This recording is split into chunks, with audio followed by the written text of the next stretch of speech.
کریم خدا سے بھی ڈرے اور اس کے پیارے محبوب پیغمبر محمد رسول اللہ صلی اللہ علیہ وسلم کے نقش قدم پر بھی چلے، تو جو بندہ یہ کام اختیار کر لے گا، اس کریم خدا سے ڈر جائے گا، اس کے پیارے محبوب کے نقش قدم پر چل جائے گا، تو وہی بندہ کامیاب ہو جائے گا، وہ بندہ کامیاب ہو جائے گا۔ اور جو بندہ یہ بھلا بیٹھا کہ میں نے کل اللہ کے ہاں پیش ہونا ہے،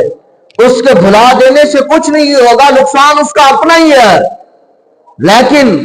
وہ بھلا بیٹھا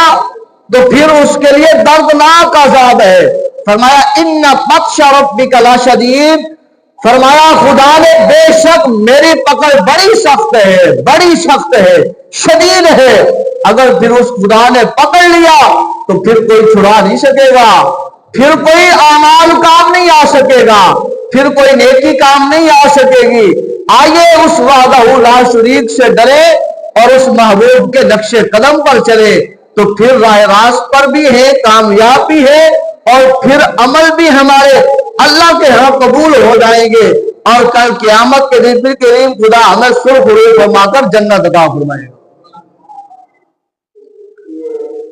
اب آج کے دور میں اللہ تبارک و تعالی سے ڈرنے والے ظاہراً کہتے ہیں ہم اللہ سے ڈرتے ہیں، حقیقتاً دیکھا جائے جو حق ہے اللہ سے ڈرنے کا اس طرح نہیں ڈرتے۔ اگر حقیقت میں بھی اللہ تبارک و تعالی سے ڈرا جائے، خوف کھایا جائے، تو پھر زنا بندہ زنا نہ کرے،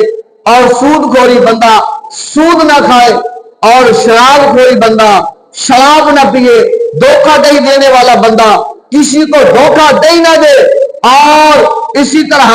حسد کرنے والا، ریائی کاری کرنے والا، غیبت کرنے والا، چغل خوری کرنے والا، اور دیگر لوگوں کے اندر لڑائی پھیلانے والا، دنگا و فساد کرنے والا،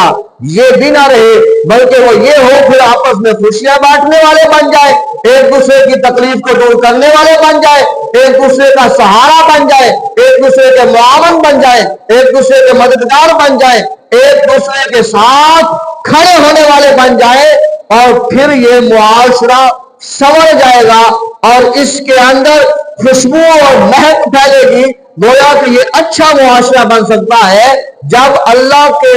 خوف اور ڈر دلوں میں سما جائے، اور رسول اللہ صلی اللہ علیہ وسلم کی تعلیمات کو بندہ اپنے اوپر نافذ کر لے تو